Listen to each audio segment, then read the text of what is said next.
welcome back to the Mommy First podcast. Where you're a mommy first. And a baddie immediately after. It's your girl Danny the icon. It's your girl Lila. What's up? And it's your typical, by any means necessary, typical Tana. Oh, you think cause she ain't stepped out in a while, cause she been handling things around the house, handling the kids, that she ain't still pressure?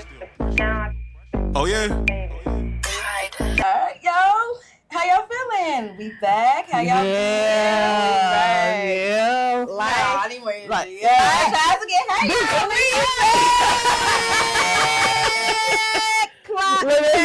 Behind it. A lot has happened, so we're glad to be back. Life has been lifing the hard way, Yeah. but we are here. What's been going on?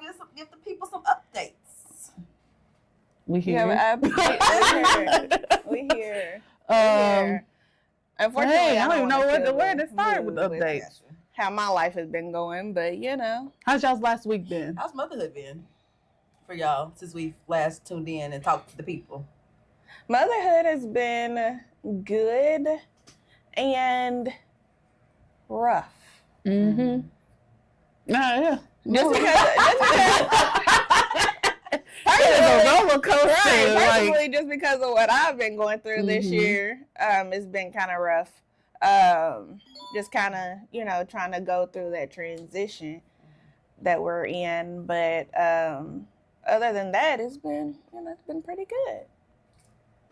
I've been redefining myself as a mom because there are certain circumstances that has tested my ability and my title as a mom. And so I'm just been keeping an open mind as to what this redefining is going to look like Yeah. as I get through these. Because I want to save it for later, those type of updates. But yeah. Okay. Okay. So you don't want to kind of say like what redefine is looking like. We'll save that for later. Because I don't want to, I don't know how long, I don't know how compelled I'm going to get into it. So I want to keep timing, under wraps. That's it. Okay. It's a testimony, so I just kind of save it for the. Oh, okay. Yeah. So guys, you don't want to go too deep into it. Okay. Yeah. Okay. But I mean, Well, for me, it's been, the same. Navigating single parenthood in a new way because I think Jose's starting to realize a lot more and understand when the presence is not there. Mhm. And I kind of been trying to figure out how to work through that with him. Mhm. So that's been a new Mhm. challenge. I had to stop being nice mommy because he's been acting up. And I don't know if that's because of the lack of presence that he's starting to realize or if it's just what he's just going through at his age. But that has just been my biggest transition with trying to, figure out single parenthood, raising the son, keep him active, keep him disciplined, Mhm. still try to be that loving mommy. That's always my issue with trying to figure out like how to balance the disciplinarian and then the nurturer Mhm. as a single parent. So that's been my challenge lately for motherhood. That's what I've been going through. have you felt any confliction with the whole switching from nice mommy to have to be more stern? Yes. Okay. Yes. Yeah. Very much so. It's been hurting my little heart. He's had to get his butt whooped more than he's ever got his butt whooped over the Yeah. last week. Yeah. And his reaction to it just kind of breaks my little heart. But I can't. He's getting to a kind of out of control point, so it's kind of like I have to kind of like set my foot down. So even like his karate teacher was like, "Do you whoop his butt?" It was kind of so I was like, "Oh shoot, I gotta really start stepping into it." And I gotta he's been on TV tablet punishment for like the last 2 weeks, and that's been hard. But that's also made me be more present Yeah. and Yeah. active. So me and my best friends, we do a Monday coffee. So every Monday we set our goals for the week and we discuss with each other.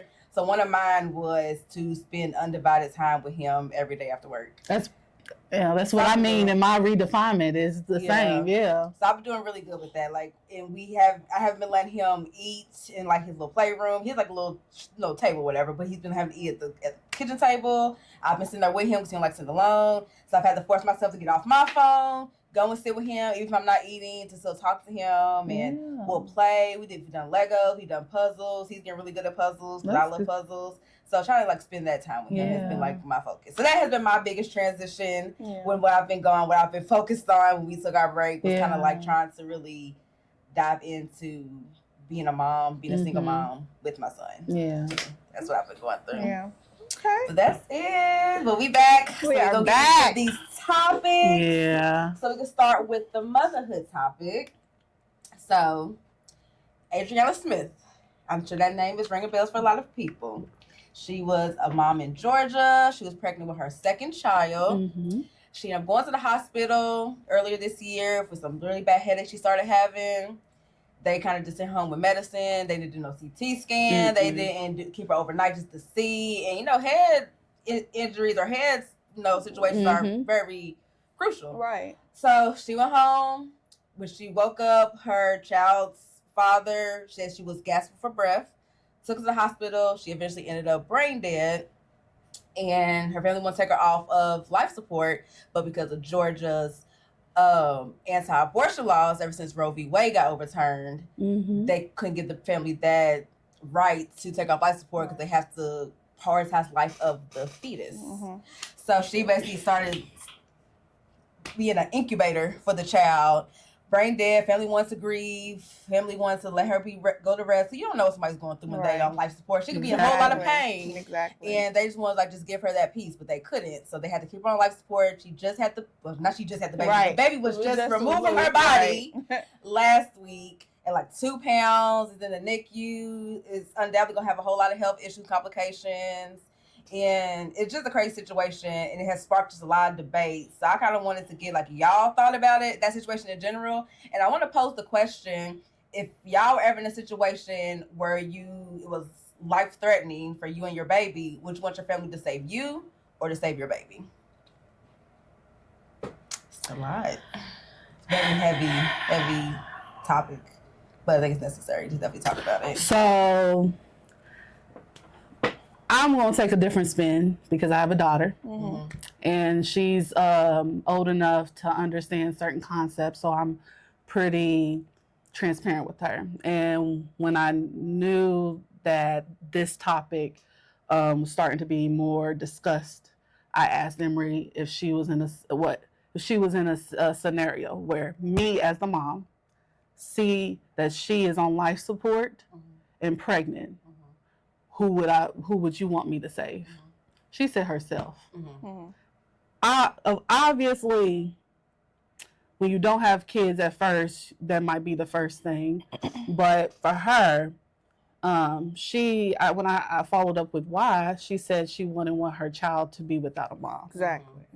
So these might be discussions, first of all, that individual families are having among with each other.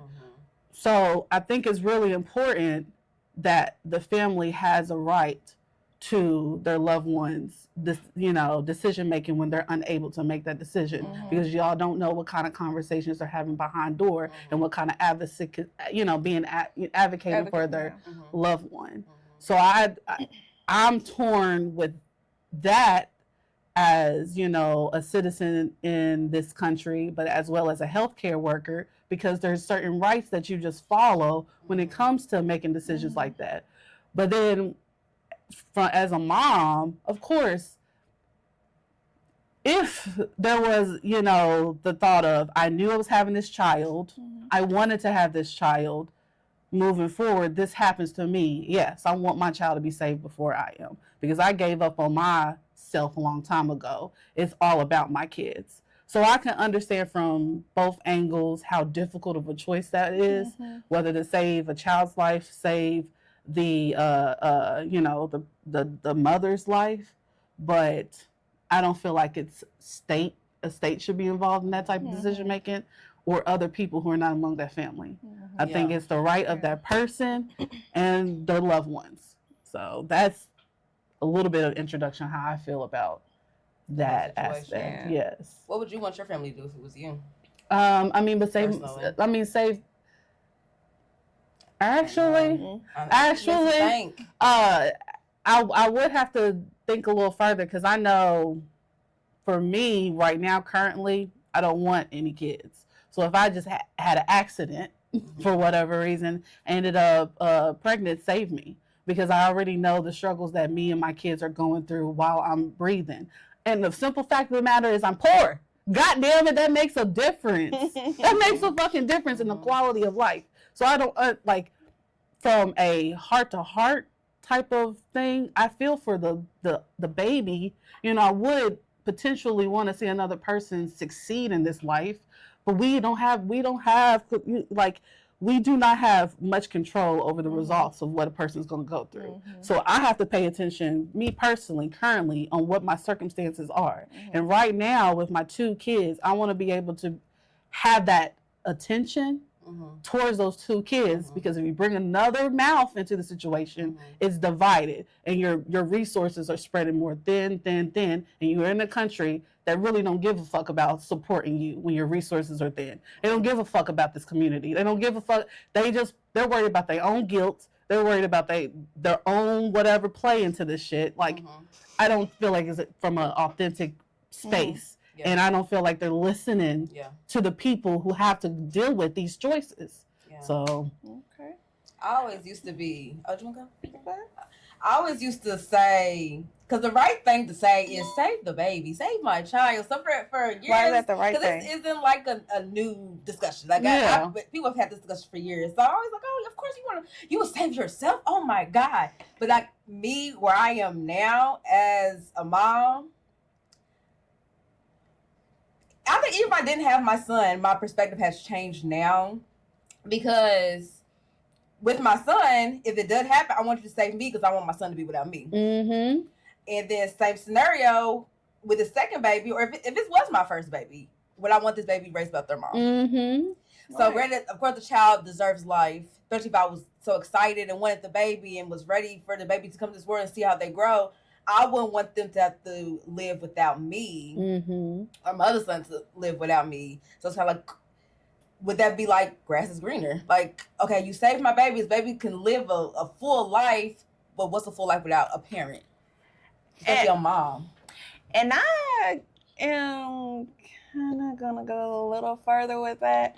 So, I personally, like, if it was my first child, I would say, you know, if it was life or death, me or the child, I would save myself, because there's still a possibility that I can have another child. So I would definitely save myself.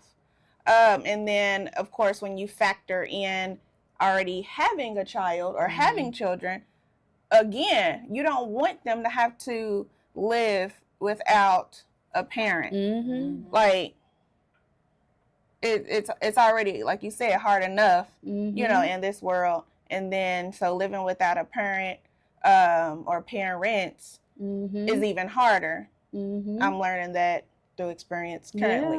But so I would definitely like save myself. And then too, it's like, depending on the situation, if I have this child, if I say save the child and, you know, don't save me, is the child going to be healthy?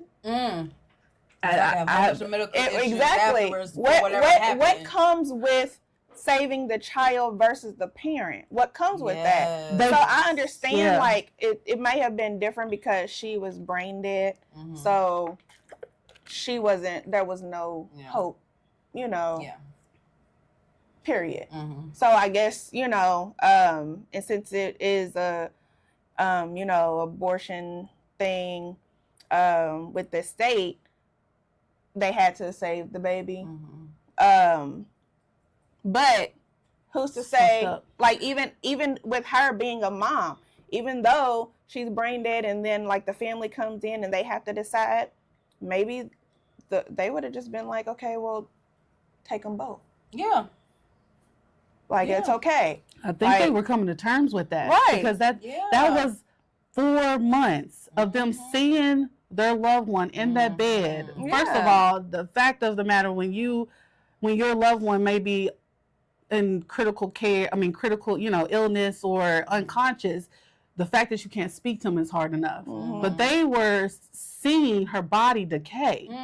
So it was constant torture for that family. They literally wanted to just put her to rest. The mom, April, she expressed that she wanted to put her daughter to rest because it was constant reminder of what was going on with her baby, and that they couldn't even grieve properly. Right. And they still can't. And the thing, because now they have to, now it's the baby that's in, critical condition. Because the baby was born early, 2 pounds, and some other kind of issues they could have. So they could save the baby, and the baby could die right after. There's possibility of cerebral palsy, whatever. Yeah, because the baby didn't have enough oxygen to the brain. The only reason why she went into C-sections because there was fluid already on the baby's brain, and then that's an indication of other possibility of organs failing. Right. I have a cousin that's dealing with her child who has extreme disabilities because of those type of situations happening in the womb. So those doctors were aware that this is what the family has to deal with. Yeah. So now you put on a whole nother element to the situation. Exactly. What about this family? There's a 7-year-old son who had to watch his mother every fucking day be laid in the hospital. He doesn't have a relationship with his brother. Hopefully he will. But right now, he was trying to grieve his mom, and they couldn't give that. And they knew that these are the situations that can occur from keeping this baby, trying to bring this baby into the world and put the baby on machines to just say that this baby's life is here. Now you're messing with the quality of this baby's life. Yeah. And where y'all gonna be after the match? Exactly, because y'all gonna leave the family to take care of the child. But you don't know what the family don't know what they already have going on. You gotta take in her son. This baby will probably have medical issues. You're trying to take away all the assistance, so they need to go get some kind of assistance to help with the baby. So medical bills on top of medical bills on top of medical bills. On top of what they already were accruing from the mom being on life. But you know what's fucked up though? The Attorney General, Chris Carr, he said that they weren't obligated by law to keep her on life support. I'm being really tricky. I'm trying to, because the thing of the matter, language is important for us to follow. This is not life support. This was somatic support. There is a difference between the two. When it comes to life support, no, but for real, because I'm passionate, because it's fucked up, because it's all right. These are all right. But when it comes to life support, the main purpose of doing life support is to make sure that there's a higher chance for that person to survive and recover. A somatic support is literally prolonging the deceased for an alternative result, which means usually when they do somatic support, it's either to extract organs or for the pregnancy. So that's the thing. Y'all already knew that this girl's life was done. Right. And that's where the family, if they had that right, that's where they would have made that decision. But now y'all put this family in this situation to take care of a child that they don't even know what the next steps are. Because when it comes to, because I'm dealing with the court systems right now. Now it's a means of who's going to have custody of this child. They don't know where the father is. So that right now the temporary custody is in the granny. But now the fucking time frame at the moment that they had to have that emergency thing, 2 days later was her birthday, her heavenly birthday or whatever. And then 2 days later they had to unplug this girl. All of this happening where there's a 30-day window for them to even put in petition to have custody for this child, or the state will take it. That's not fair. Y'all not giving us any time to even make a decision, and when we have to make a decision, y'all gonna have to rush us. Like they don't. They don't care. They don't care. They don't care. They don't care. Because it doesn't. So. This is important that it's happening because it's getting all of us to talk about it. But there's been previous cases before, way since the 80s. Right. The last case that was similar to this was back in Texas. This Hispanic family. The girl was 14 weeks pregnant, declared brain dead. The husband had to fight the courts in Texas to have him be allowed to make a decision for his wife because of what he was experienced with the wife, and I guess what they know about their circumstances. And he won the case, so they didn't even get to be that far. They didn't even get to fight. Yeah, they didn't have to go through what that family had to go through, where Georgia's sitting here basically the doctor saying our hands are tied because their misinterpretation of what the law is. So it's like, I just don't feel like that decision had to be made.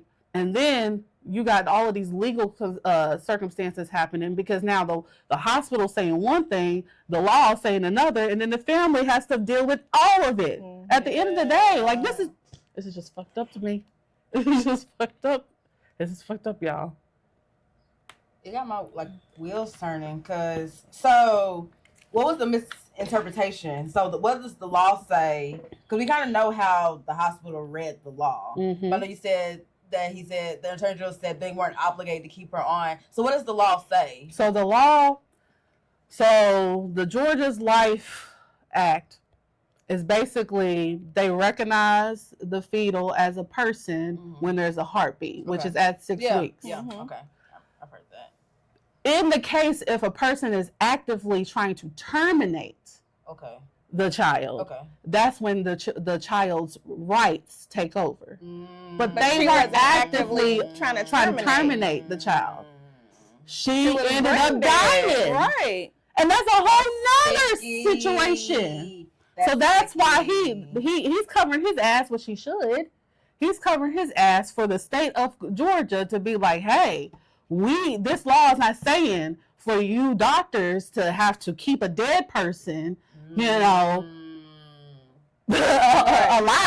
because they're pregnant. Working, because they're pregnant. That's very, very sticky because the grandparents weren't actively trying to terminate; they were trying to put the daughter to rest. But in doing that, you are actively terminating the baby. So that's kind of how they read it that way. That was like, this ain't what y'all trying to do, but that's what it is. When y'all when y'all let this woman pass, y'all gonna actually terminate this baby. So that's why it's like sticky. Yeah, that is so sticky. That's the gray area that people don't really realize when it comes to laws like this, how it plays. About that. Right. They didn't think about that, how in these situations. He tried to say it's the discretion of the hospital.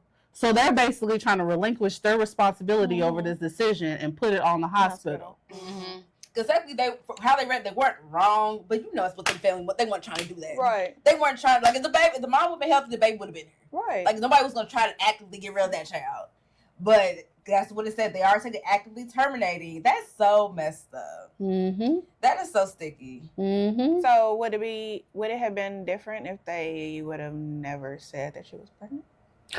Well, how did they know that she was pregnant? Because that's part of the test. That's part of some of the there's a certain type of triage when you enter the hospital, and then they can take blood work and it can kind of show up if you're pregnant or not. And then from there, they probably took extra precautions to make sure the heartbeat was, thumping. And it just might be in records in general. It might be that's the hospital system. And then nobody knows when you go in, when they try to save you, the boyfriend might be like, please save her, she's pregnant with my child. You don't think that when she does pass that they're going to, you don't think that's going to happen. Right. So they're going to actually tell somebody she's pregnant, save her.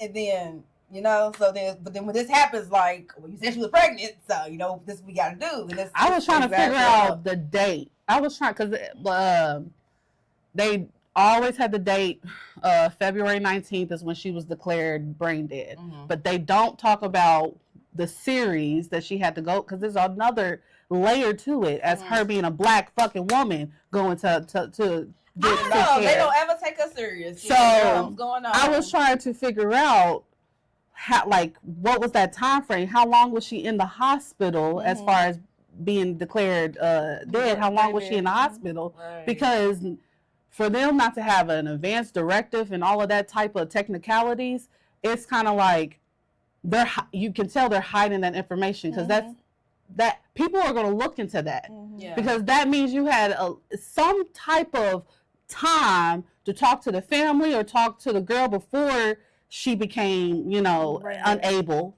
to talk about what needs to be in place. And I know for me as an admin with the healthcare system, they always emphasize that how certain consents are important. Make sure that you're getting this. So my mind is like, what was happening before they declared that she was brain dead? Because now you got 2 hospitals. Really, both of them fuckers are responsible for what happened to that girl, for what happened to Adriana. Both of them, Northside and fucking Emory. They're responsible. But y'all didn't care about that woman's life while y'all being pro-life. I feel like quality life is very important for any fucking body. Y'all were caring about Adriana's life, and y'all don't give a fuck about Chance's life. Y'all just want to say something. Now, if I had money, yeah, save my baby's life.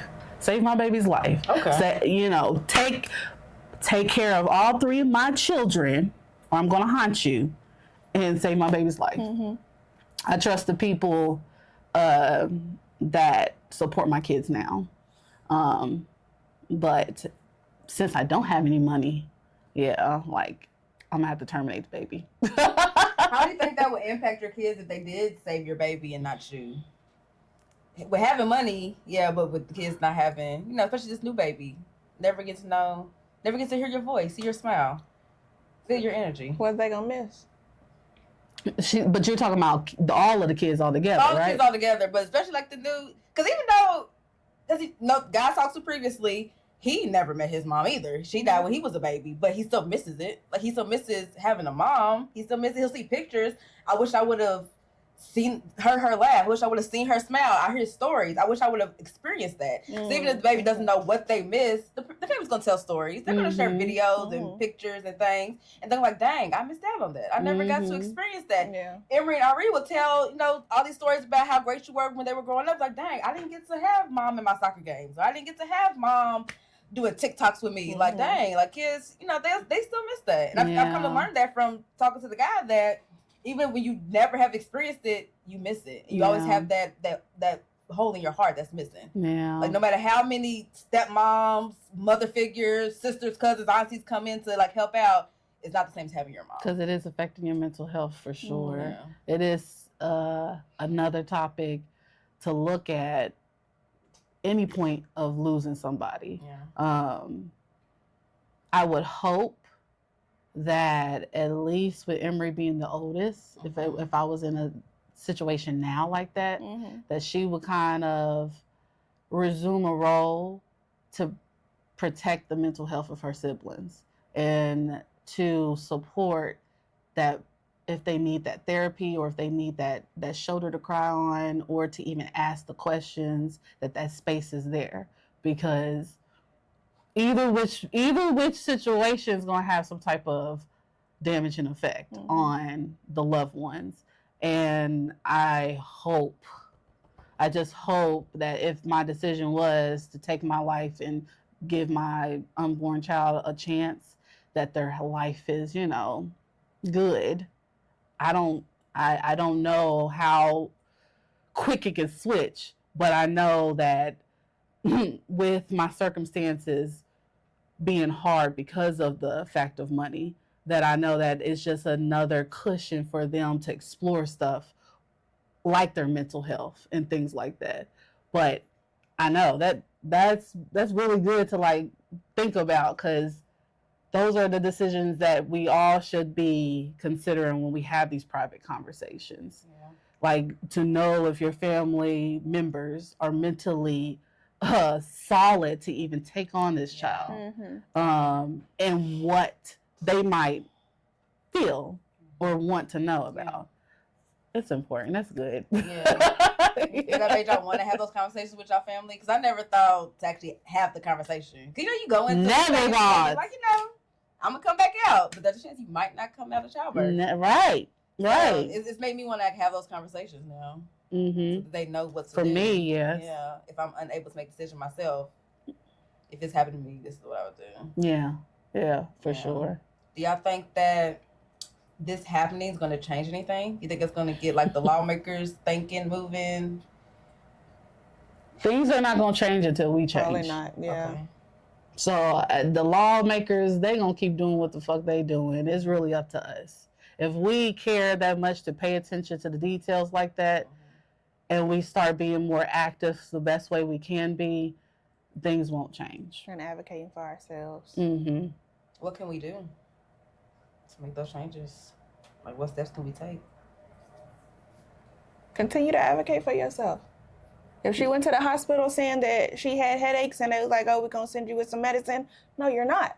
You have the right to, You're going to, I want you to do this. I want you to go, you know, take me and do a, you know, CT scan. I need you to do, you know, what's the other they do? EEG, whatever EKG, it is, EKG. Yeah.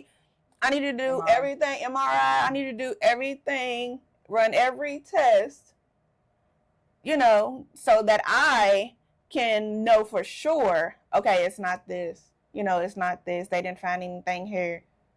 Then maybe I'll try that medicine and see if that helps. But no, you're gonna do everything that you possibly can first. Because I feel like, I mean, obviously God has the ultimate say, but I feel like the chance would be a little bit higher for Adriana to still be here if Northside paid attention to what she was trying to express to them when she went into that emergency room. Like, that stuff could have been done, but what about the sudden situations where she might not have went to the hospital? She might have went to the hospital that day, and then next thing you know, she passed out, and then right, yeah, which happens. Yeah. So what can we do to make these changes? So there's no we can like stand up and like we gotta kind of accept like that's just the law and that's how it is. No, absolutely fucking not. What can we do? No, I mean, what can we do to like have them make these changes? Look at Adriana. Don't let her death be in vain. Like realize how these laws that y'all have set are affecting women. It's not just for women being irresponsible and just want to terminate a pregnancy. Think about these situations. Think about these things you don't think about. If somebody's on life support, what would happen? If somebody passes away and they're brain dead, what would happen? Well, if somebody, you know, incest, rape, things like that, like how, like what's good with women? Yeah. This right here is another form of just like open up the discussion. Platforms to have these discussions. But also realizing that us not speaking up, us not doing something affects this very issue. Like even something I'm not gonna say it's small because it's big, like voting. When we had to vote for that. You know, when we had to vote for, you know, such a small Roe versus Wade. Right. It's so easy to go and vote. Like, Some people like, I ain't gonna vote. Exactly. It's so small, but it's such a huge thing. And so now because you didn't go vote or because you voted against it, here we are. Somebody said people voted on vibes and now we're about to go to war. That's what you get when you vote on vibes. Like, there's nothing, I don't like her energy. I'm not gonna vote for her. Now look at us. Right. Look. That's crazy. Like it. Literally. They didn't like her energy, but she had the experience to deal with this political stuff more than the other candidate. Like, I don't even know what vibes he fucking gave off, but you felt like it was good? No. Yeah. And now here's the domino effects of all of this. Even though that was his first term, right? When the whole Wade versus Roe situation, when they overturned it, was it during Donald Trump's era? No, wasn't that during Biden? Well, I don't know. I was trying to figure out. Like, I think it was during Biden. Yeah, I think it was during Biden's run. But I think it was kind of like out of his hands. Because I remember Kamala like speaking up against it. Yeah. Because I don't know if it was because of the Supreme Justice that he Trump appointed. Some shape or form. We got to pay attention to those. In June 2022, it's been 3 years. Yeah. I didn't know it was like this month. That's crazy. And it's all science because like this situation happens and has reached the head in June, and then Roe v. Wade was overturned in June 3 years ago. So this is God telling us something. There's no coincidences. Right. That we just need to listen. On Friday 3. I'm gonna see when the anniversary is or when, like what day it happened. But yeah, we gotta keep having these discussions. Wait, I'm trying to find the date. I can't find it. But we need to still have these platforms, these discussions, open them up, and try to figure out what we can do if we could find some ways to like speak to y'all lawmakers in y'all state and y'all city, we definitely need to put that like in the description box on all the on YouTube and in the podcast sites and everything, so people know how they can have their voices heard and speak up. Because if y'all have ideas, put it in the comments. Let us know what y'all think about the situation. What would y'all want y'all family to do? Save you or save the baby? Like let's keep the conversation going in the comments. Okay, we're gonna get into our hot topic now. Tyler Perry released a movie on Netflix called Straw. If you haven't seen it, have y'all seen it? I haven't seen it. Tana. No. Tana. I've been in a certain anime kick, so I just been glued to that. Oh, anime you been watching? Right now I'm watching Overlord. Okay. We're gonna talk later. But yeah. Okay, so you're gonna say you watch it. Don't take my black card though. Fuck that. That might be taken. I'm not a Tyler Perry movie fan. Yeah. If any other Tyler Perry movie, I would let it slide. But Straw, it's crazy. But what attracted you to Straw before watching it? Everybody talking about it.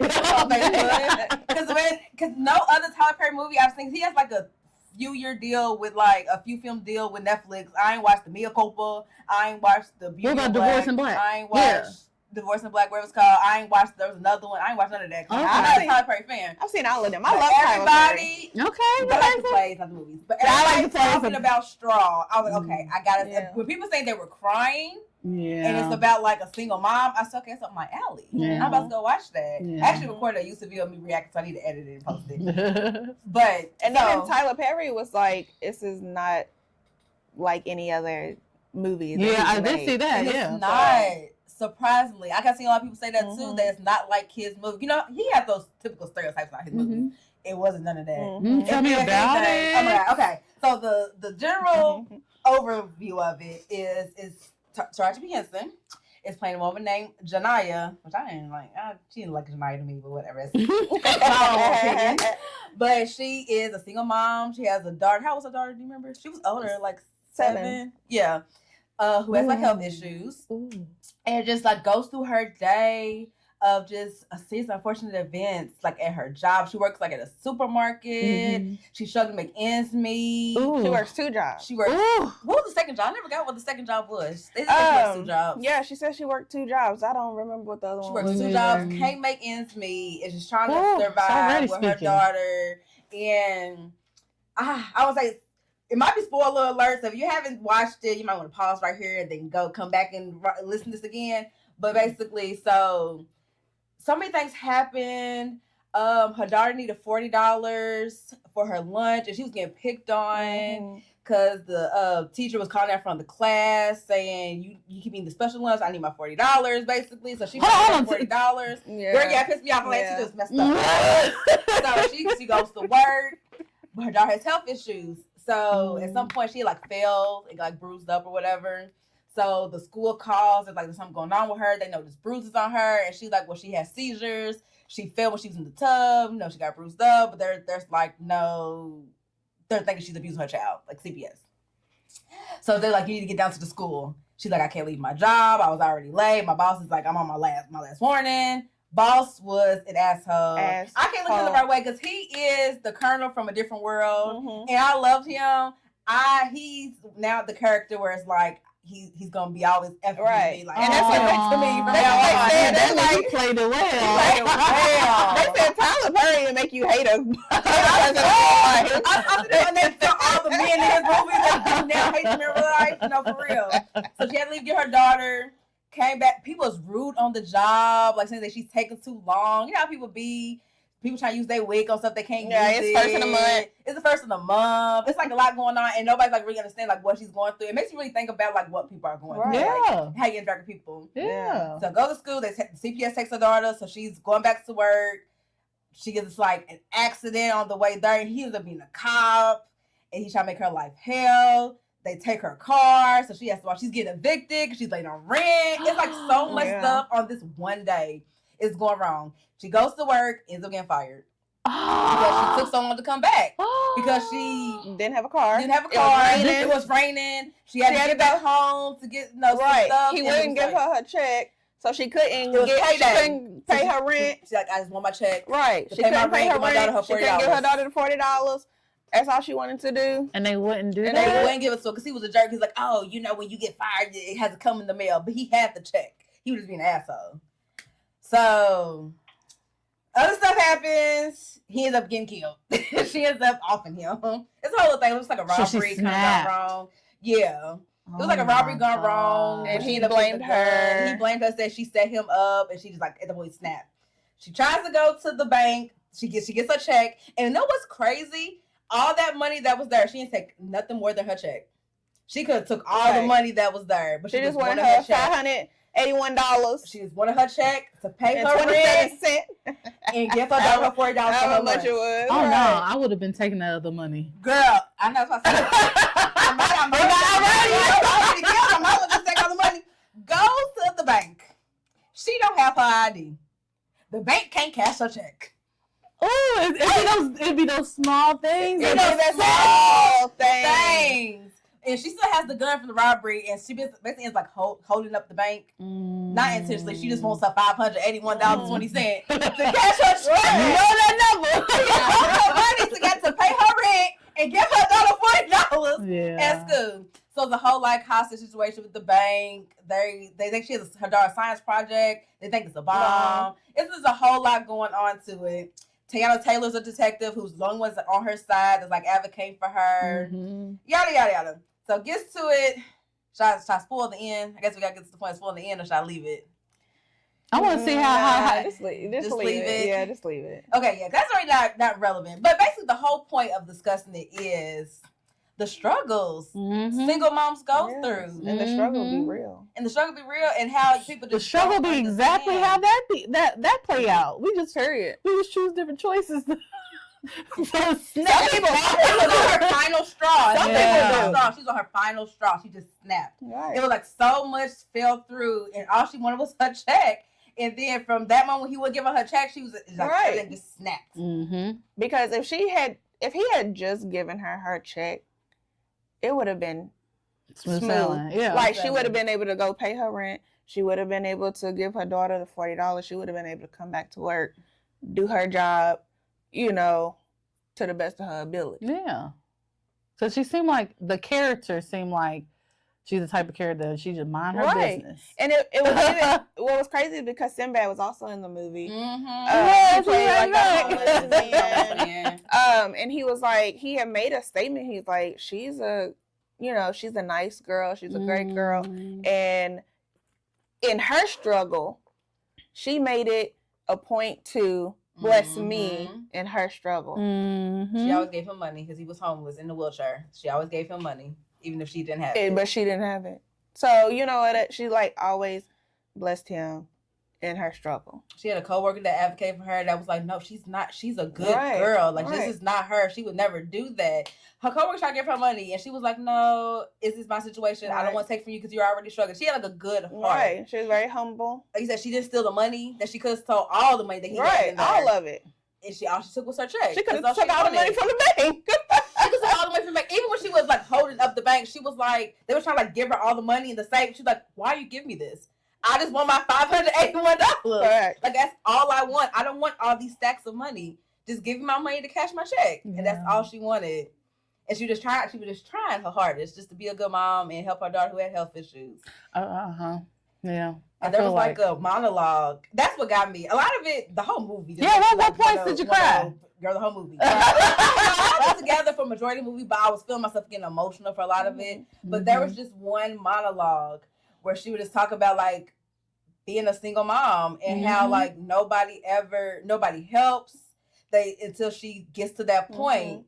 They you always have it together. You always got to figure it out. Nobody sees her. And it's hard as a single mom. Like, and it was like Teyana Taylor was like listening on it. She was talking about she was raised by a single mom. She's like, I see you. I understand. And she was like, Black women always got to be so strong all the time. And then when we're not, this is where we end up. Exactly. like now I'm the villain. Right. Because I've been trying to keep it together for so long. Exactly. I'm probably going to go home and watch that movie. You should. Because just listening to y'all resonates with literally, this is what we are experiencing. It's just not that extreme, but like. Right. Because I swear, I've done been in situations where I'm like, you know what? I don't even care no more. I'm about to it's about to be a whole rap. Like, I'm about to blow all this shit up. No, for Like, real. But that's how it was. I've been there. It'd be the little moments leading up to it. It don't even be like one big blast of a moment. It'd be like the little moment. It was the don't have the teacher talking about the $40. It was them thinking she was abusing a child. They call CPS. It was the get her car towed and get into a wreck and she gets blamed for it. It was the getting her stuff put on the curb in the rain. Her daughter's medicine, her daughter's science project, all of their furniture. It was the coming back to work, soaking wet, still came back to work, getting fired. It was just all these things, not giving me my check just to be petty. It's all these little small, not catching my check because I don't have my ID and I come to this bank all the time. Y'all know me by name. Man, I had that happen. I would never forget. That reminded me when Kroger on Dixie used to have a U.S. bank inside. Mm-hmm. Man, I remember Peggy. You was about to get it. I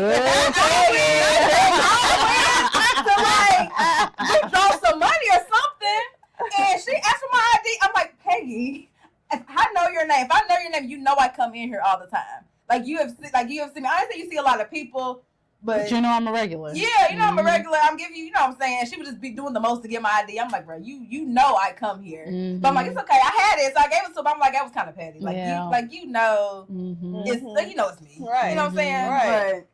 But, so I felt that because the banks do that, and they could just cash a check. But it's like all those, like she was on her final straw. It was she's trying to keep her head above water, but everything she tries to make work, it just goes wrong. Mm-hmm. Yeah. And she didn't know what else to do. And I did like the fact that Sherry did step up, And try Sherry Shepherd, yes, Sherry Shepherd, yeah, and try to help her out because she was the bank manager. She's like, just cash her check. Mm-hmm. I know this is protocol. You're supposed to ask for ID, blah blah. And just cash her check. Yeah. Simple decision there was like that. I remember there was a moment between those two where she kind of saw like Sherry Shepherd's like perfect life and like kind of seeing like that comparison. Like she had like the husband, like 2 or 3 big daughters, house. big house, and she was like, well, that must be nice. Like seeing the dichotomy between the two, like Sherry Shepherd being this, put together successful woman with a perfect life, and then Taraji's like, I'm just trying to survive. But we here together. She saw her, which was beautiful because we don't have people that see us and things like that. Mm-hmm. We don't. And sadly, as a community, like the Black community, we don't see each other either. So people in the supermarket that was doing her crazy. I got through a glass something at her. Are you serious? Yeah, because they was mad because they was trying to get some on their WIC that wasn't WIC approved. As I do this all the time. She was like, Mama, I'll get in trouble if I do that. And it's like, it makes you think of how you treat people. Yeah.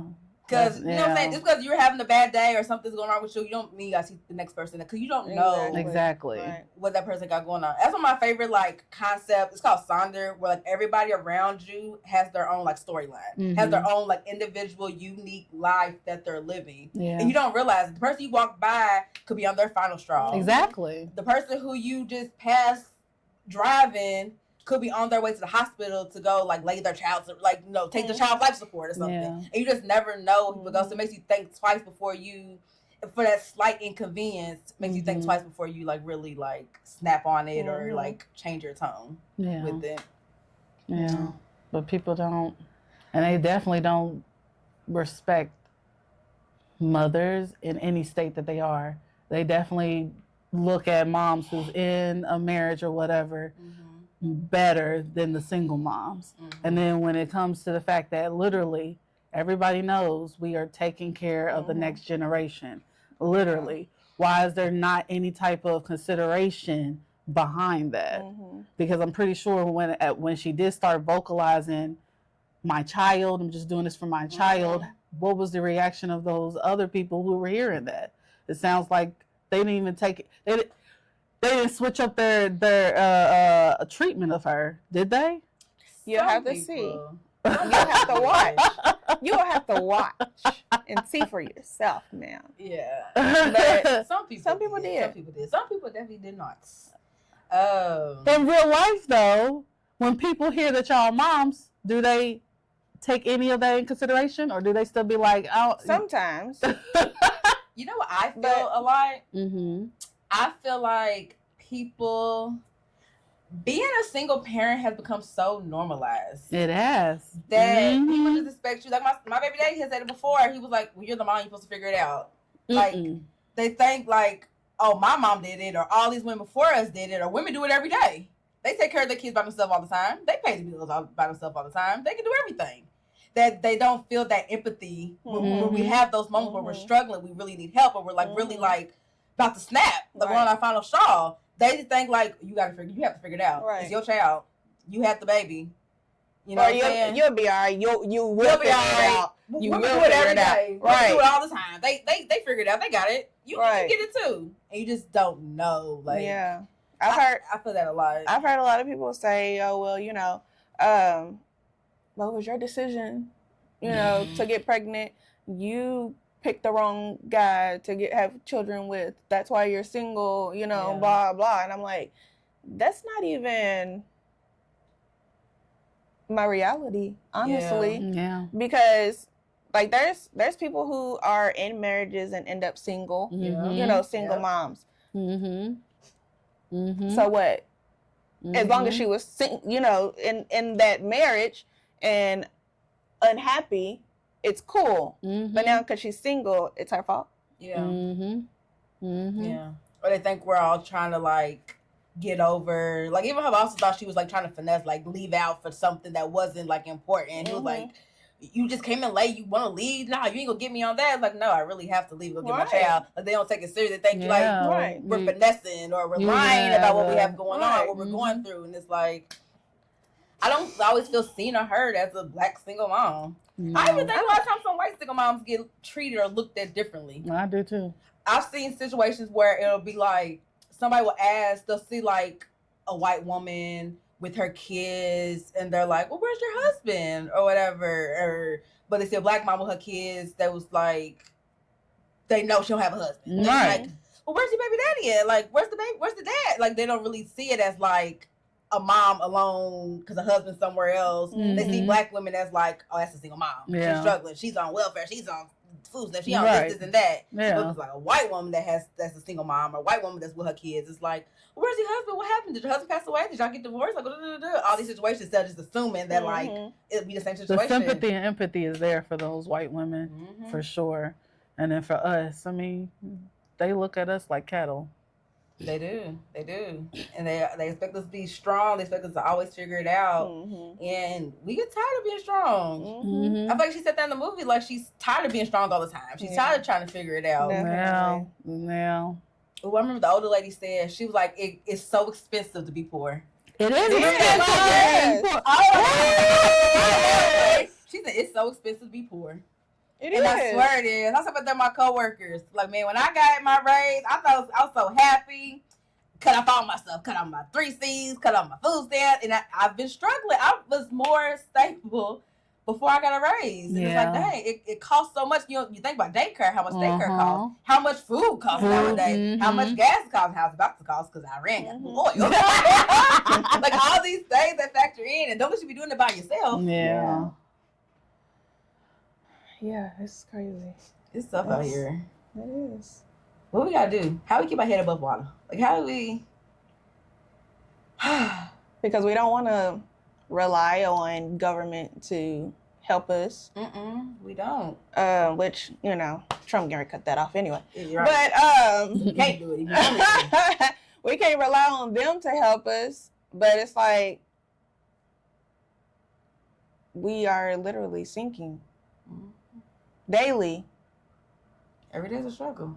Well, again, it's good that we have support. It takes support. Especially when we meet other moms, and particularly single moms. It's like we need to start banding together, because clearly even the black men are giving up on us, and we're raising y'all seeds.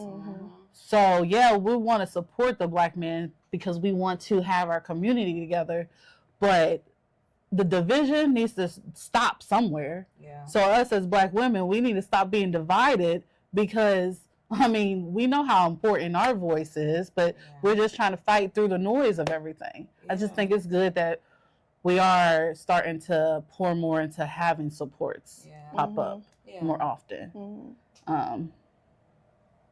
Don't be afraid, y'all, to say, hey, sister, I see you. Hey, sister. Hey, sister. We see you.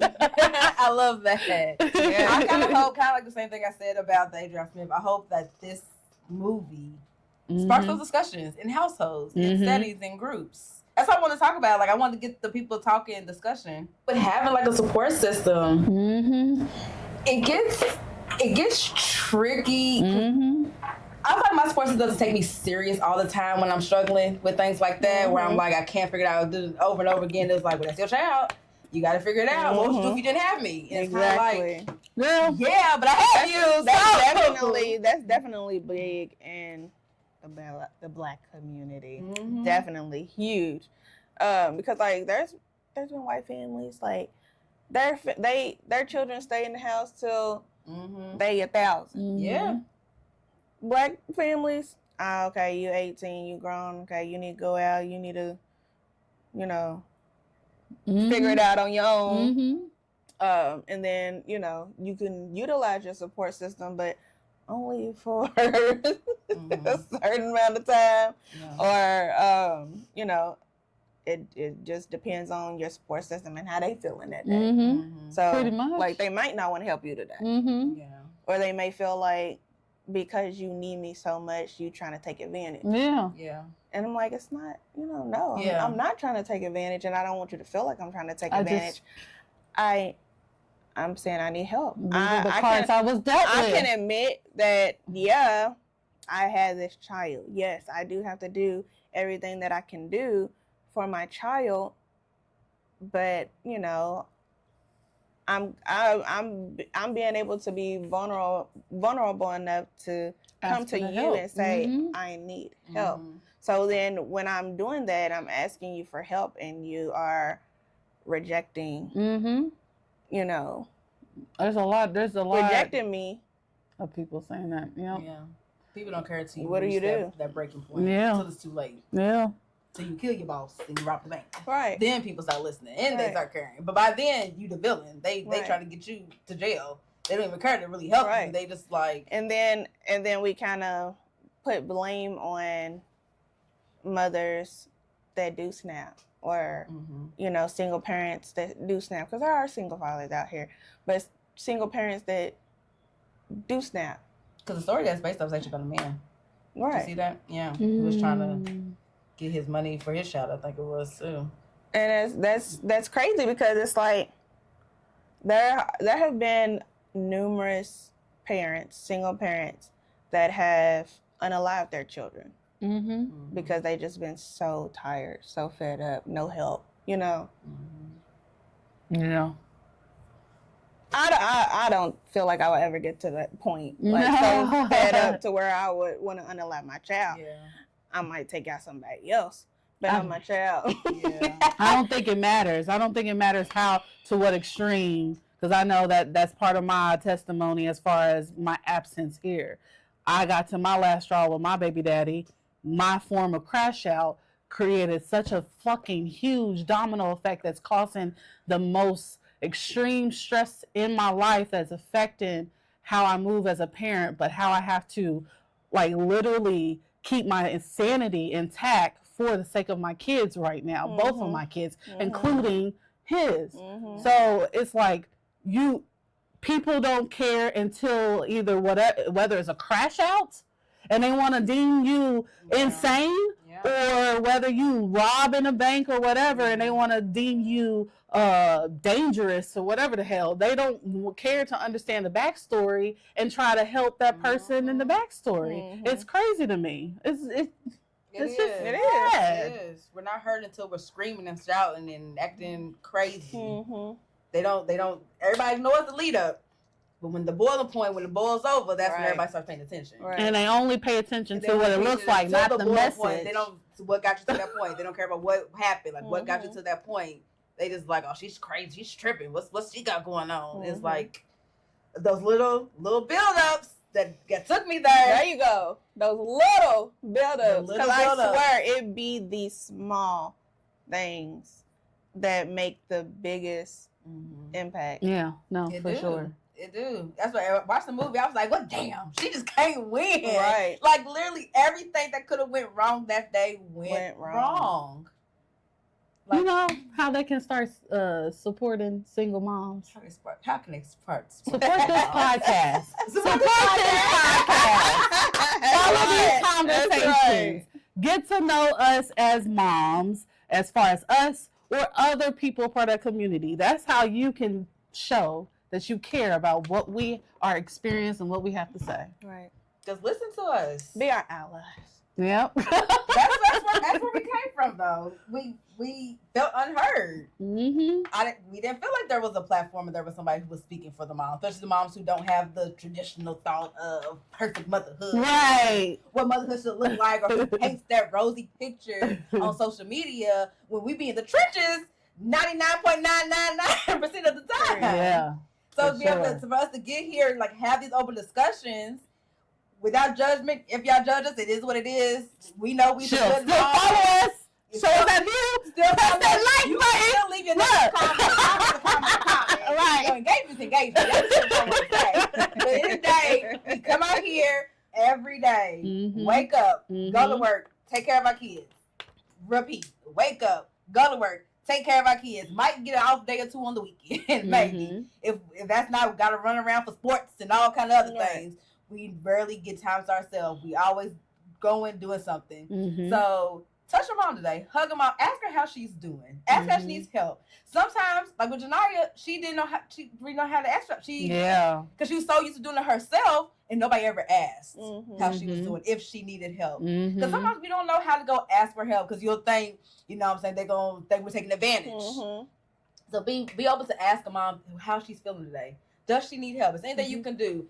So, it could be as simple as watching the child while she goes take a bath, while she runs to the store to do her groceries without having a 5-year-old on her heels, asking for this and that down the aisles, or having to tell a child no because you ain't got enough money. Sometimes you want that peace of just being able to do what I need to do without having my child with me. Like something simple as that, which costs nothing. Right. And even with the strong friend, the strong mom, and they say no, keep being persistent. Because I know we have this exterior and everything to try to hold everything together, and we'll say we're fine, as what happened in the movie. We'll still try to keep pushing, but still be there for that strong mom. Still, even if she said no, you ain't gotta send me money for groceries. Send it anyway. Send that money. She'll take it. And have heart, have empathy for people. Not even just single moms, people in general. You don't know what anybody's going through. You don't know what their last straw is, what they went through that day. Somebody could be at work after they lost somebody. And, you know what I'm saying? They just trying to make it through the day. And kindness is free. Everything we tell you is free. You don't got to pay nothing for none of this. Just a kind word, kindness. Just be a decent human being. Right. Like even if you're having a bad day, don't let that rub off other people. Right. You know. So we gotta be kind to one another and polite. Y'all can let us know what y'all think in the comments. If y'all watched Straw, how y'all feel about it, what we can do to support our single moms. That's it. Go watch the movie Tana. Okay, I will. Okay, I was after. Right. I'm sorry. All right, so now we are going to enter into our mommy moments. So, of course, this is a time where you can share any good or bad moments that you have experienced with your child or your children. And, you know, whoever wants to present, I guess. Whoever has a mommy moment. I have dove feet first into my sports mom life, and I'm so excited. I have been okay sports mom. My friends took a video of me because I had my whole setup at the T-ball game. I had my chair, my little sunshade. I had my little Nikes on, my little shorts. I had my wagon, my ball bag, my broom makeup. I was just ready for it. Had the snacks with the oranges and all that. And I'm just diving into it. I'm so excited. As small as it is, because it's T-ball, so it's not, they don't really play. They kind of like, nobody gets out. It's like everybody gets to hit the ball, everybody gets to catch the ball. It's kind of like a little thing. But just being able to be out there, cheer for my son, see his growth from last year. Yeah, I want him to be like, my nephew was like always on go with sports. That's how we're trying to be. So after t-ball, we're doing flag football. Okay. After flag football, we do basketball. After basketball, we're probably going to do soccer. I haven't signed him up for it yet. Okay. Some point, he's doing karate. So we're doing that every week. At some point, we're going to try to get him back into gymnastics. You talked about it early with the alpha cheer. Trying to get him back into that. I just got to budget my money right. Yeah. Karate costs, all these other sports costs. Yeah. But just keeping him active, because I was active growing up. Right. So that has been like something I've been really passionate about, keeping him active. He has his moments where he doesn't want to go, but I could be my mama because she'd be like, you don't want to go. He's 4. He can't make that decision. I make the decision for him right now. He needs to at least try it. Yeah. To see if he really does like it. Like, do it for a whole season. Like, let's see how you like it. And he's been having fun to get outside. I think it's been helping with his like allergies and asthma. Especially he had to get a treatment this morning because he was like coughing. But I think it's kind of helping like build up his like immune system with it and get him kind of used to it, which is also the goal. He has to do swimming lessons. Well, He said, I'm not going to be scared this time. I'm not going to cry. When they turn us over in the boat, I'm not going to cry. I saw that story last time they turned over in the boat and he was like not feeling it. He remembered. He was like, yeah, I'm not going to be scared when they turn the boat over. I'm not going to cry. So I got to look up swimming lessons now. But just, I've been loving sports. I can't wait till it gets like serious. Like, really. I done talked to Little League football coaches that trying to recruit him to come play for their team. Yeah. And it's just, I'm just excited to see his growth and see how he grows as a social kid, as an athletic kid, and just like enjoy it. Oh, and of course he's going to kindergarten too. Yeah. I forgot about that. I know he been gone. He got to kindergarten early, but I saw that he got to Bezos now too. Yeah. I was kind of conflicted with that because I in my mind I was like, well, he might as well just go to kindergarten. We already did everything else. Yeah. But talking to people, they'll say stuff like, well, why don't you send to Bezos? He might like Bezos. He might need another year to grow. And I'm like, okay, well, let me really think about it now. So I'm like, I don't want him to like have to do another year of preschool because now I've had in my head like he's going with KP, he's going with my other friend's sons going to the same school, all going to kindergarten together. All his daycare friends going to kindergarten. So I'm kind of like, I want to keep him going, but it makes me nervous. Like, is he ready? Yeah. Is he ready to go? Like, I think like, you know, academically he's ready. Like he's but smart, is he socially ready? But like, is he socially ready? That's kind of like been like kind of my drawback with it. Yeah. I have till Tuesday to let Bezos Academy know. I kind of did want to see like what they're talking about because they're like Montessori preschool and they're free preschool. But my friend's like, it's giving daycare vibes. So like, if you want to do that, yeah. But she's like, he's smart. He could probably adjust well to kindergarten. So I don't know. Yeah, and I don't think he's that terrible socially. I mean, he has his moments, but it's kind of like with another year in a daycare or how has he I guess advanced being separated from you? Oh, he's good with that. Then you have no worries. Yeah, that's the part. Because some people mention that. I'm like, that's not the problem. He can leave me. He already said he wants to ride the bus. He's ready for school. Yeah. He's excited about that. I'm just scared about the like he'll have his moments of not wanting to share or like not wanting to play well. The teacher knows how to handle that. Have his like tantrum. He's gotten in trouble at daycare a lot lately, and that's what I'm kind of like trying to figure out. He's also like an only child. Yeah. He is. And there's that plays a part. Yeah, because Kendrick's like that as well. Yeah. And there's a lot of times where he, like at school, he would play by himself. He didn't want anybody else. If he was playing with Play-Doh, he didn't want nobody else coming and playing Play-Doh with him. Yeah. He wanted to play by himself. Yeah. And he was actually in early childhood for like 7 years. I feel. No, but he went through preschool for like 3 years. And I wanted to get him, I got him tested to go early. And he didn't get in because he showed his whole behind. And so like when I was talking to people, they were like, if he's socially not ready, if he's not mature enough to go to kindergarten, like don't send him. Like let him go again. Okay. But what's like Joey is. Well, yeah, what's socially ready though? What does that look like? Because to y'all? Yeah, it's different. It's different for each child. Yeah, I don't know. Definitely. I don't know. All I know is because Irene's getting out of kindergarten. Yeah. They still terrorists. That's what I was like. If he's demonstrating like already okay with some social skills, then I would lean on what he's proficient in right now with his social skills and his intellectual skills and just go for it. Because they I feel like it's just a boy thing. Yeah. It's just a boy thing. I think it's a boy thing. And some part of me is kind of like, well, they're letting him in. So I guess he showed them that he is ready. So it's kind of like, why would I put him through another year of preschool? And I don't want to be bored. Right. Because he knows everything. So it's not, intellectually, I don't worry about that. Like, I think he's going to do great in school. Right. It's really like the socially, how he's going to adjust to that. Right. No nap and things like that. But she does fine, like, in the weekends. Yeah. Like, he don't really get naps on the weekends for real. Yeah. He be fighting the naps. So he might do fine. But that was kind of like, people like, because I expect everybody I talk to be like, oh, they playing. Go ahead, send them to kindergarten. For people to be like, well, why don't you send them to Bezos? It's kind of like, okay. Are they trying to say something? Right. Yeah, they're trying to say something. Like, y'all think he's not ready? Like, should I really be like... Do you ask that question to them? Have you? I haven't. I probably should have. Yeah, ask them. Ask them, like, the hard truth if you want more context towards your decision. I am. Okay. And a lot of people just think about the name. So it's Bezos. Yeah. Why would you, if they want him, why would you reject that for him to go? And a lot of people have the bougie. He came off a wait list, so if they would have accepted him outright, we're gonna have to deal with it. a lot of lottery pick though, so I get it. It was like kind of a random kind of thing, and people like I guess rejected going, so that's why he got on off the wait list. And a lot of people have a love-hate relationship with JCPS too. So I've heard that a lot too. So I've heard that a lot too. He was like, "You ready to go to JCPS?" Right. So it's really just. Are you ready for school? What you want? I'm ready to stop paying for daycare. That's I feel you. Big factor for it. Are you ready for homework? Well, he used to get homework at. Okay.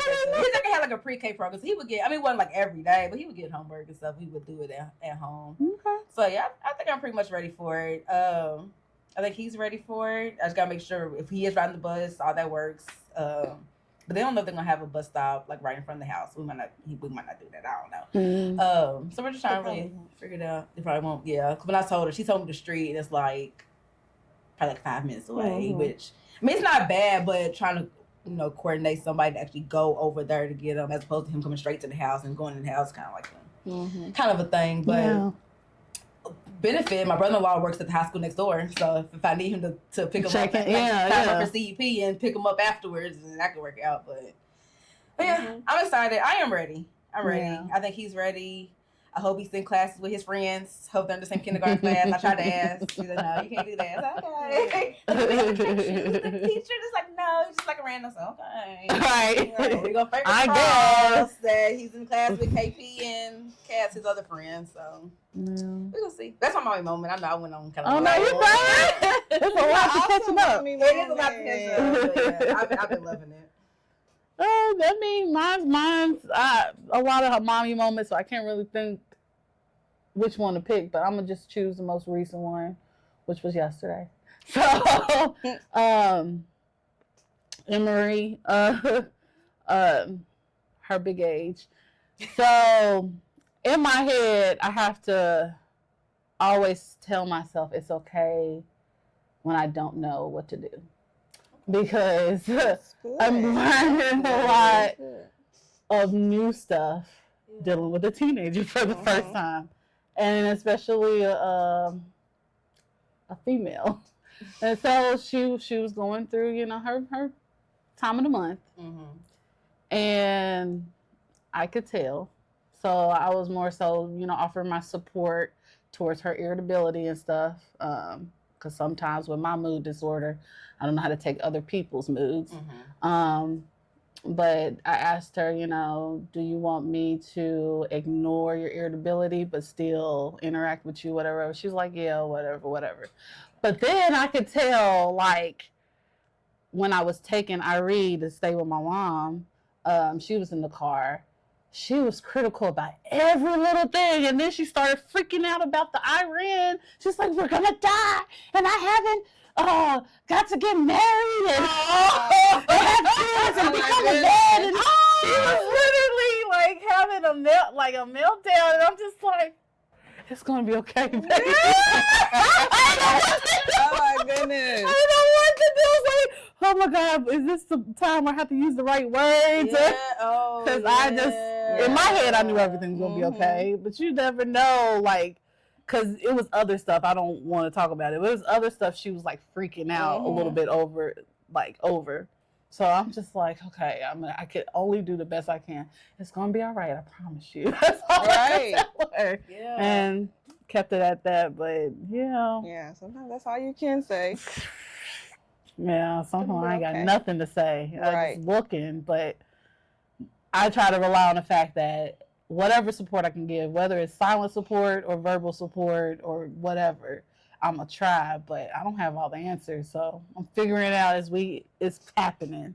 So that's where we're at. You don't have the answer, Sway. That's a word. I never thought about that, like being okay with not knowing. Yeah. Or not knowing what to do. Well, I'm an overthinker, so that plays a part in how I feel sometimes. Like, I feel like I should be having all the answers. Yeah. Especially as a mom. Yeah. Because we have so many roles. And I know for me, like, sometimes, like, when our kids are sick, I'm like, what am I supposed to do? You know, because sometimes you remember and then you don't remember. So I'd be like, okay, but I can't freak out because I have to take care of whatever the emergency is right there or whatever next steps.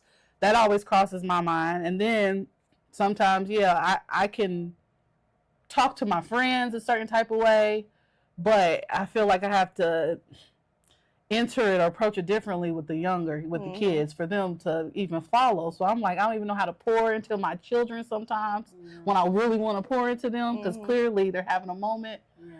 Yeah. It gets me to thinking because one thing I don't want to do to my kids is cause trauma to them in some shape or form. So I'm always overthinking, which makes me so critical on myself as a parent. And yesterday I had to stay in my mind. It's okay that you don't have the right answers right now. Just concentrate on what's happening right. Yeah, just being the present. Right. Yeah. Okay. So that's good. And she's better. Okay, good. So like that moment. Yeah. That's right. Especially when it's that time of the month. Yeah. Right. That's what's up. Well, I can piggyback off of that a little bit. So of course,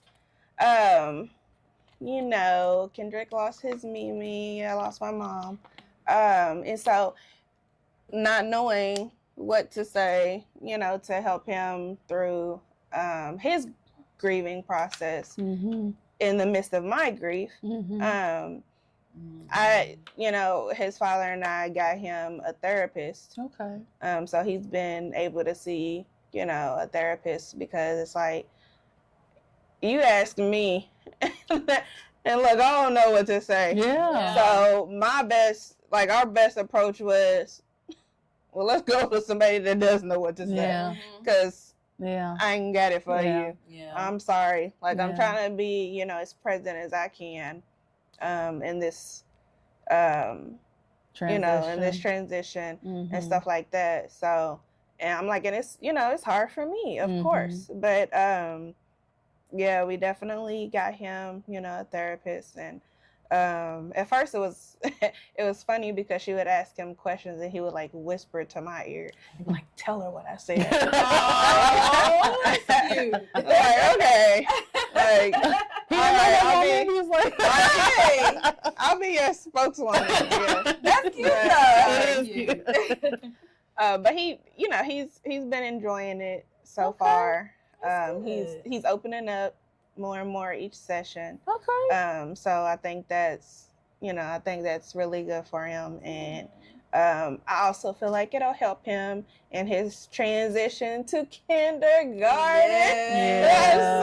I'm so sick of his first day of pre-K. Oh man. My baby change the Period. He's on a new level. So I'm excited about that as well. Everything's kind of tying in. Yeah. I'm excited about that as well. So that's my. It is transitions because y'all's is about to step into kindergarten. First grade ain't that big of a deal, but it is. Right, exactly. That is a big deal. Well, Emory going to high school is even more a big deal for me. Yes. Aiden going to middle school is big for me too. So it's like, these new chapters. It's going to be. You got elementary, a middle, and a high. Yeah. Well, I was just picky on y'all's transition moments. Like, these are new chapters for everybody. It is. We all about to experience what's about to happen next. You know. So, thank y'all for sharing.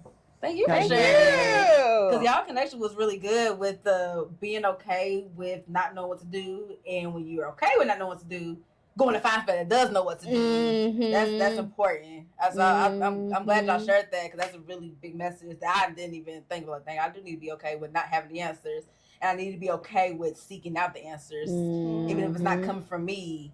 And not let that hit my pride, like, dang, I didn't have the answer for him, or I didn't have the answer for whoever in my life. I had to go find somebody else, but that's what they're for. Yeah. They have a different level of education than I do. They have a little more specifics that they know how to. Everybody has their strengths. I have a question for both of y'all. Well, you would you? Well, for Lala too. For Lala too, but it's just more so just trying to understand. Yeah. But would you ever put Joe in therapy? Ooh. Just in general. That is a good question. I have thought about kind of anger management, but not anger management, because he's not like a super angry kid. Mm-hmm. He has, which is on brand for his age, has a hard time regulating his emotions. And I don't know how to teach that. Same. So I'm struggling with that. Same. So I have thought about it, like seeking out a therapist or somebody who can like help him work through his emotions. Yeah. Because I don't know how to, like, when he's having these blow-ups and these big feelings, how to teach him, because I just know how to work through. I barely know how to work through them. Right. Going from like the 4-year-old blow-ups to the 33-year-old kind of can manage a little bit. I don't know how I got to that point. Yeah. And my mom really don't know either. So it's kind of like her thing is like just whoop his ass. So I'm like, I can't. That's my mama. I mean, yeah, but he still. There's still got to be some other kind of like ability for him to self-regulate before it gets to the point of needing a whooping. Right. So that's why I kind of struggle now with. you whooping him and you're basically saying that you can't have any emotion. Yeah. Now I'm whooping him into submission. Exactly. Yeah. So like now he doesn't know how to process the emotion. He just knows if he has these emotions, he's gonna get in trouble. Yeah. So he don't know how to really work through them. Yeah. So I have actually thought about that. I've kind of figured. I didn't know how to find one, because there's not like a specific, you know, like a grief therapist or these different kind of things, or PTSD therapist. Like, how do I find that one for kids that can help him regulate his emotions? Right. It's kind of like a pride thing. So I'm like, hey, I'm the mom. I'm supposed to know how to teach my child how to regulate his emotions. But I've gone through it where I'm kind of like, I don't know how to deal with this. Like, I've really been struggling. That's why I've been trying to be more present. It's like, maybe I've tried to be calmer. Like, I've been trying to lead by example, because I know I can crash out sometimes. And sometimes my frustration goes to me yelling. Yeah. And that's teaching him. And when he's frustrated, he needs to yell. And that's, I'm trying to be more calm with it and like kind of talk more with him through his emotions. Or when I'm like feeling frustrated, to kind of like show him by example. But yeah, I have thought about therapy for him to like figure that out. Shout out to Care Solace. Is that the therapist? They helped us find a therapist for Who is it? Who is the name? It's called Care Solace. Care Solace. Yes. They are in partnership with JCPS. So okay. Yeah. We went. taking note. Right. We went to our son's counselor and told her that we wanted to get a therapist for our child. She referred us to Care Solace, who they actually ask you what type of therapist you want, what you're looking for, what you want to accomplish. And they actually go and search for a therapist for you. That is a nice resource. Right. That alone. And then they kind of like get you in contact, with that therapist, or what have you. And so, yes, that's how we got our son's therapist. So, because my question to you was going to be before, what happened to y'all's loss. Did you ever think about it before, or would you ever consider it before? I would consider it, because like it took me a while to get therapy for myself. Yeah. So and it is helping, believe it or not. And so I thought about it, but it wasn't really like a priority. until it became one. Until it became a priority. So like, you know, it wasn't on my bingo card for 2025. Like if somebody said, oh, in 2025 you're gonna lose your mom, I'm like, you're lying to me. Like no, it's not gonna happen. So once I saw how it affected him and the trauma that he experienced, I didn't want to take it lightly. Because I'm like, you know, oh, he's just a kid. Okay, yeah, he found his Mimi unresponsive, but he'll get over it. He ain't gonna remember, and he remembers every day. You know what I'm saying? Like he can tell you how that whole day went. Oh man. So I was like, yeah, you know, in different comments that he would make, I'm like, yeah, we're gonna get you some therapy, baby. Because I'd rather be safe than sorry. Yeah. At the end of the day, and with him going, you know, to kindergarten, I want to be as, you know, we want to be as ready as we can be, for kindergarten, because that, you know, they don't really take too much serious, for lack of a better word, in kindergarten. I mean, in preschool. But once you get into like kindergarten and up, everything's serious. That's why I was like, are y'all ready? Because oh my God. I felt like they are advanced in kindergarten now. It almost felt like I was dealing with not the lessons itself, but just the structure. Felt like upper classmen type of, you know, like 4th, 5th grade. And I'm like, kindergarten? Okay, all right, I see y'all. So, because I think they're getting rid of the, or stepping away from the No Child Left Behind. So, I didn't know that. Instead of just pushing you through school, you actually got to work for it now. Oh, that's what that program was about? I've had a whole different thought of what it was my whole life. I thought it was more. Because I thought it was like outside of just education. I thought it was more because. I thought it was like finding those places where kids struggle and kind of giving that extra help to help them through, not just push them through. That's crazy. All right, well, this was very therapeutic. Yeah, this is great. I'm glad we're back. I'm glad we're back too. It's been a long time coming. Back in the stew, back cooking. So we get close out with some affirmations. I've got my cards, but I got them on my phone. So we're gonna just do 2 random ones. Give a little 2 first. We've been gone for so long. The first one says, "Hey, mama, you are a beacon of love, teaching your children empathy, kindness, and understanding." Okay. Any thoughts on that one? Or? We are. We are, definitely. All 3 of us. And the second one says, "Hey, mama, your job at home is worth millions." Oh, absolutely. So see, this So kind of full circle moment. Yes, definitely. Yeah. That's where we would cheers to that. We will see you. We see you, mamas. We see you.